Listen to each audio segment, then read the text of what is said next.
Hello, everyone, and welcome to the Schrett Takes podcast show, partnered with the Amherst Student. I'm joined with sophomore track athletes Giancarlo and Ava Zielinski. Ladies, thank you so much for coming on. I'm really glad you guys are able to join the pod. Thank you for having us. Thanks for having us. We're stoked. So the first question I want to get into is, you guys have been at Amherst for 2 years, but I obviously being a little bit newer than I am to Amherst, what drove you guys to come to Amherst? What were the kind of deciding factors? I'll start. So I feel like we had a very not typical recruiting process because it was all going on during COVID. So I had seen Amherst a few years prior, just driving through with my family, looking at schools, thought it was a beautiful place. But I could not visit the coach, Ruben. I could not visit the school, the team.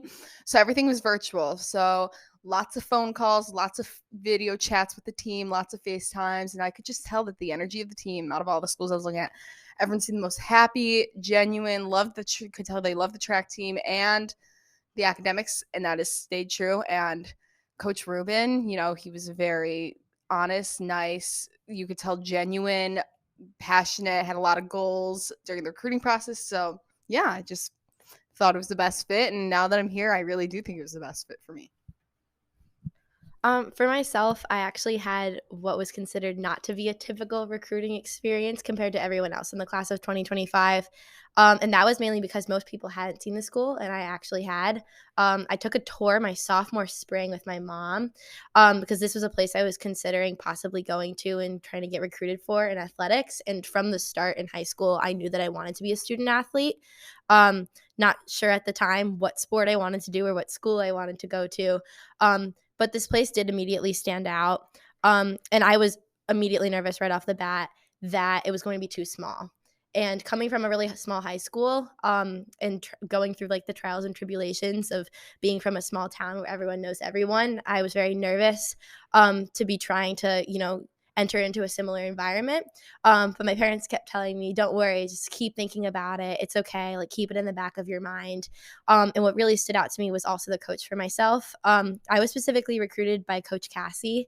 And the first thing that stood out to me is that I had never been privileged enough to have the experience of being mentored by a female coach. And that was amazing to me because she seemed both so tough and caring, but also very nurturing and somebody who would really want to assist you throughout your college experience. So that immediately stood out to me, and we connected super well. And in addition to that, just the people that I spoke to who were already on the team seemed so much on my level. They were very similar to me. We had similar energies, similar passions, and I really felt that I could really fit in a place like this, and the people absolutely drew me here. Yeah, I think that ties into my next question or point, which is obviously the impact of Amherst Track. I kind of want to get your guys' opinions on that, or just kind of your viewpoint. Because obviously, for me as a basketball player, like the impact of teams is always going to be different because it's just a different experience. Larger team in track, obviously. Like obviously, my impact, that becomes kind of your close knit group, right? So, I kind of want to get your guys' takes on the impact of track, not just from the coach's perspective, because obviously the coaches, as you guys just highlighted, have meant so much, but just kind of the teammates that you've been around and what being a part of the Amherst Track kind of means to you. Because again, it's a very big team, very different, a lot of different events. Do you want to go first? I can go first.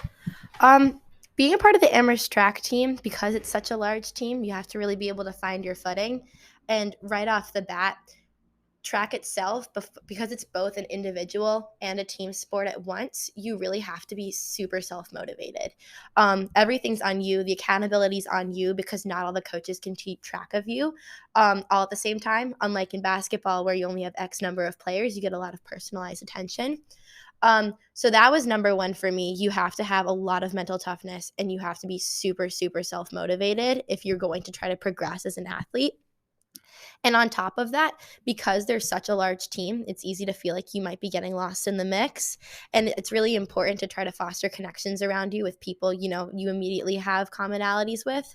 The people that are, within your event group, you can try to connect with, especially when you're at meets and stuff like that. But then beyond that, I think it's important to establish that you don't necessarily just have to be friends with people in your event group, and you don't necessarily just have to be friends with people on your team. And being able to, have the courage to try to get to know tons of people The experience with Amherst Track is that no person is the same and no meal with the team is the same. There's just so many different people with different passions, and to continue to get to learn about new people and listen to their experiences as my time in college goes on is really exciting. Yeah, like the Amherst Track team, it's just so being so large and diverse and so many people from different backgrounds and hometowns and experiences. It's just you meet it's like a whole new community in the Amherst community, and it resembles similar to the Amherst community where people have their own interests and backgrounds and like beliefs, but everyone's so friendly and welcoming. And you walk around campus, you see someone on the track team, they say hello, you can see them in your classes, you can reach out to them for academic advice, athletic advice. And even though it is an individual sport and you have to stay motivated and grind on self-motivate yourself to grind, you have your team around you to support you and make you and feel good when you have a great day, and they'll support you when it's not your best day. It's just like everyone knows you're trying your best and working hard, and they love you for it. So you guys kind of touched on, because at least how I understand track is obviously you have your individual events, right? So that can become very individually motivated in terms of like it's kind of you against you. But how do you guys kind of balance the idea of being competitive in that individual realm while also understanding that it is for the benefit of the team? Because at least from a basketball perspective, yes, you have the individual stuff, but it's kind of more easily accessible to the collective just because the team is smaller and you have 5 players on the court all the time. You're not doing one event with just by yourself. So kind of talk about that a little bit, because I think that's kind of an interesting distinction, how you have to kind of balance both in that situation. So talk a little bit about that. Yeah, for me, it's like, I focus on my individual at a meet, and I try and score points, vault the highest that I can to score the most points and get the best place. And I know those points are going to go towards the team in the end. And there's some meets at the beginning of the season where the team score doesn't really matter as much, but as the season progresses, it's a competition, and we want to be the best in New England. We want to be the best in NESCAC. We want to place at nationals. I mean, it's you put your work and effort into your individual goal, and your individual goal will help add to the team points in the end. And if you feel like you had a good day, you feel like you're really contributing to the team. So you feel like you had to accomplish a greater goal outside yourself, which is really satisfying. And it really feels nice to be able to have your own personal goals and check those boxes off, those new milestones. But when you're contributing to a big team and a greater good, it's nothing can match that feeling. Yeah, absolutely. And on top of that, I think it's important to note we score all of our meets, but it only really matters those scores once we get to championship season, when we're looking to, get a title, get a place, those things like that. And honestly, to be able to combine individual motivation with, trying to do your best for the team is honestly a really great mindset when you get into championship season, especially because you can put so much pressure on yourself to be able to do well in some super big meet situations. And to know that on top of that, you know what, I'm going to cast aside my own individual doubts, and I'm going to go for this, and I'm going to try to get these points for the team. I'm doing my best for the team. It kind of alleviates that personal pressure because track is such an intensely mental sport. And so that's kind of the mindset I always like to take, especially when approaching meets, and also within relays itself, especially if you're feeling a little apprehensive before a race, to know that you're not necessarily performing just for your own leg, but you're performing so that everybody else around you on your relay, those other 3 people, can do the best that they can and put them in the best spot possible. It really allows you to feel like you're a part of something bigger. So obviously you guys were able to experience success last year, being a part of just kind of like the New England Championships is a really cool thing to be a part of. Obviously, talking to the seniors that I know, the upperclassmen on track, they've always harped on that, being a big goal, right? And obviously as first years, that's a really cool thing to experience. Building off of that though, what do you guys learn from last year that you can say going into the winter training sessions, meets in the winter, and then especially obviously in the outdoor, what you guys can kind of build off of that success from a year ago? I'd say something that can help us build as a team even more, get those higher places, score even higher at NESCACs and even higher at New England, just build on for our performance from last year, is realizing figuring out like your kinks and mistakes at the beginning of the season and working those out, and like figuring out what the problem is in your, like, for me, like, what's wrong with my vault? Why am I not getting into the pin enough? Why am I shooting off the pole a lot? Like, figuring out those mistakes earlier so you can peak at the right time, and continuing with the lifts and continuing with the workouts, and just so we all peak at the prime time. And when the whole team is doing that, working out their mistakes early on, we're going to be able to peak all at the same time. And that just will get us the highest place possible in the championship, which I think is the thing now that I kind of knew last year, but now I really know after like a year of doing track. Yeah, absolutely. As a team, I think it's important for us to all be excited about these championships and to recognize the importance of it. Not only what it means for us individually as a team, but also how it means when we're representing the school and when we're representing Amherst. And I mean, last year we placed third, which was fantastic, but we're shooting for even better now. Personally, I learned a very hard lesson. I was super, super excited, like super eager to be starting my season out last year as a freshman. And I trained really hard in the summer before my freshman year. And in the fall, I trained really hard as well. And I was just so excited to be able to like compete and be in season and be with the team. And so the winter season went super, super great for myself. Felt very proud, was a part of an amazing relay that did super well in New England.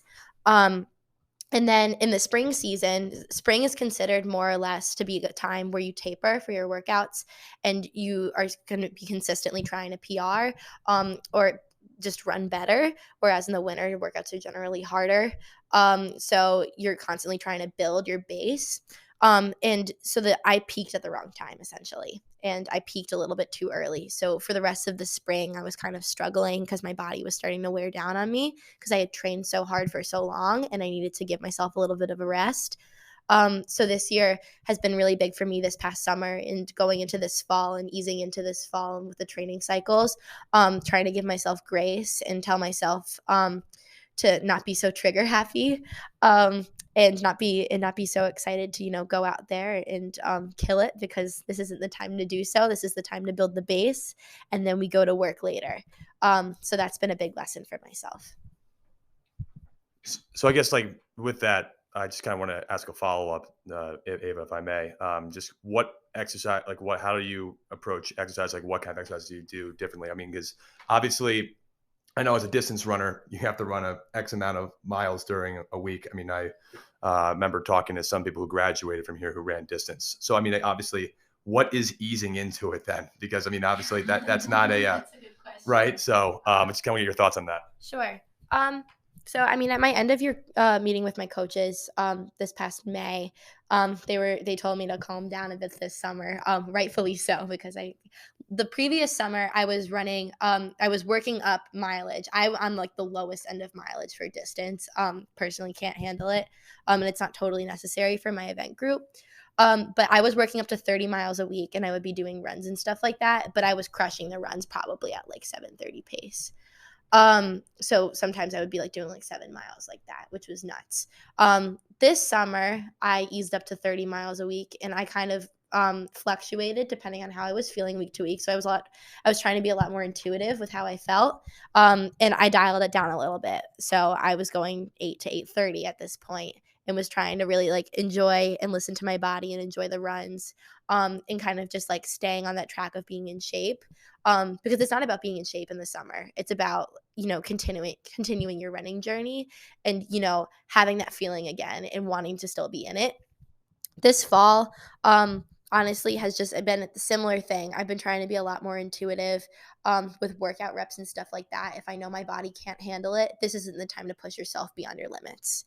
This is the time for you to be able to feel confident in yourself when you're going into a season. This isn't the time where you got to break yourself down and build yourself back up again. So that's kind of the approach I've been taking.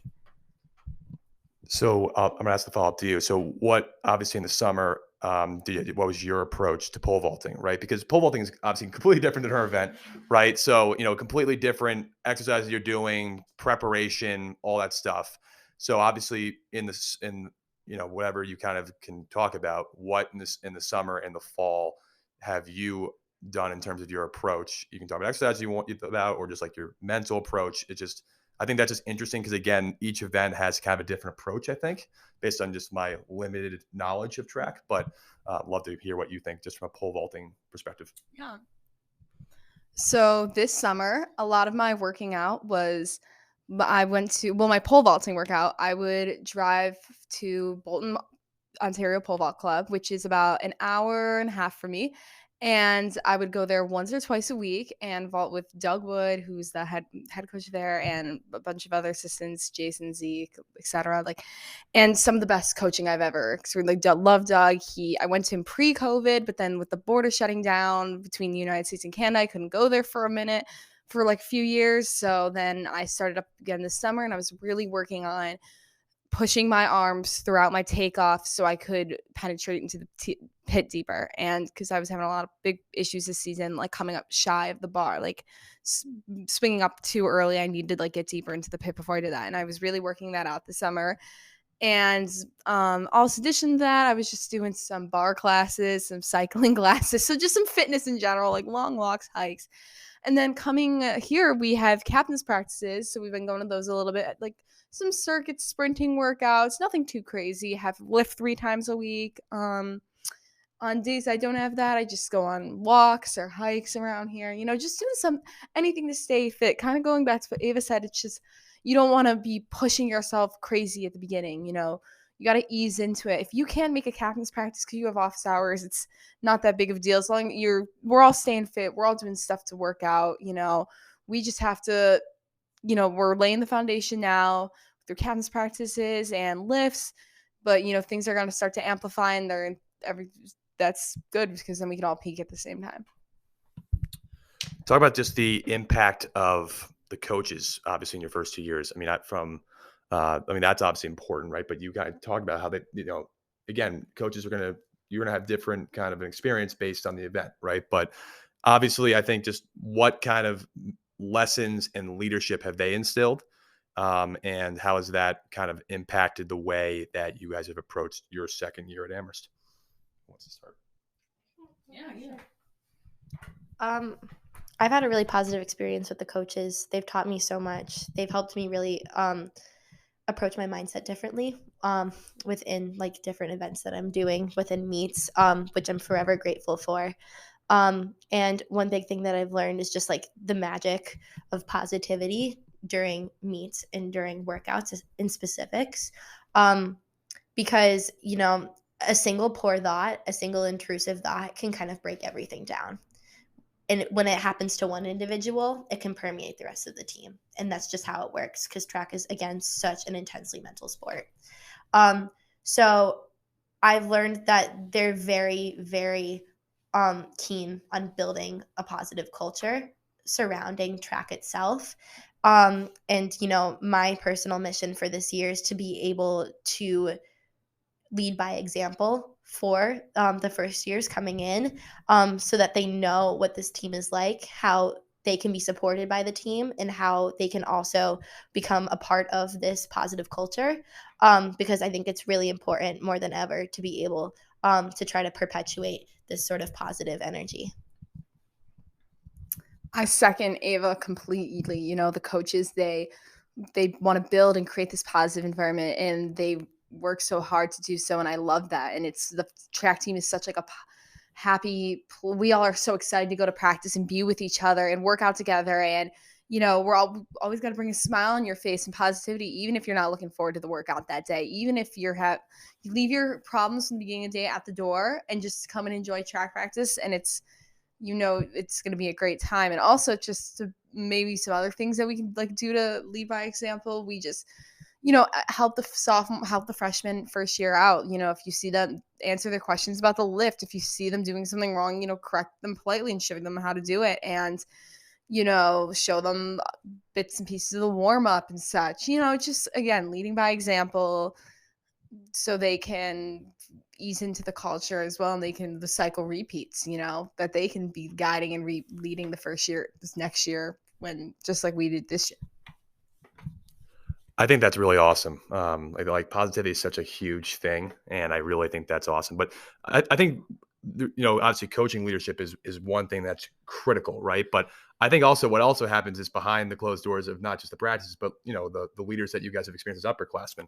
And obviously from what I've heard, they're great. But I just kind of want to hear from your perspective, kind of again, what maybe have you seen from them that has allowed you guys to say, I want to eventually lead by example through like that realm, or like lessons you've learned from them, because every leader is different. But I think it's always cool, at least from when I was a sophomore, I had great leaders ahead of me too that kind of taught me the ropes of what the program's about.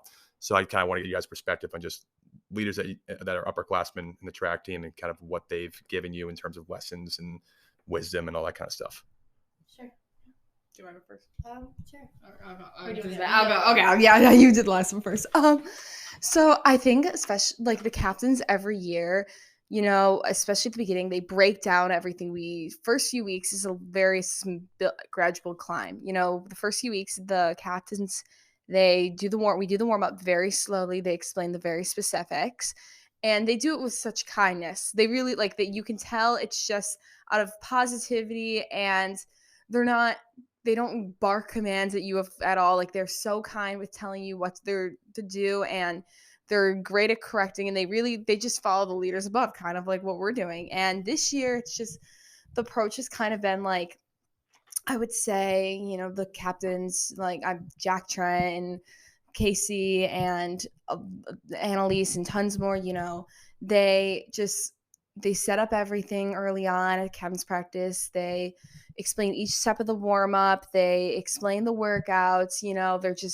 They're so carefree and positive while doing so, and relaxed at the same time, because at the beginning you don't need to be, everything's like kind of carefree. You don't need to be too, you're serious, you're working hard, but it's like just carefree practice. And like, it's very, I hope one day when I'm like an upperclassman, I can be the same way, just like positive and friendly and great and correcting, but in a nice way, and encouraging and complimenting when you're doing something right. I mean, that's what all the captains, all the upperclassmen are very good at doing, and I hope to do that one day.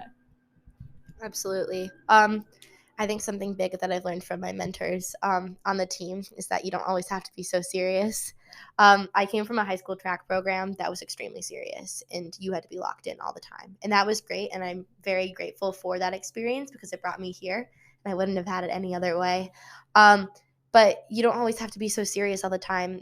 Track practice is a break from the stress of the rest of our lives. We are very serious academic students at Amherst College. We're under a lot of stress here. We have a lot of work, and we have a lot of commitments. And to be able to go to practice and let all of that go is very, very therapeutic. And I think we need to embrace that. And that's something that I learned a lot.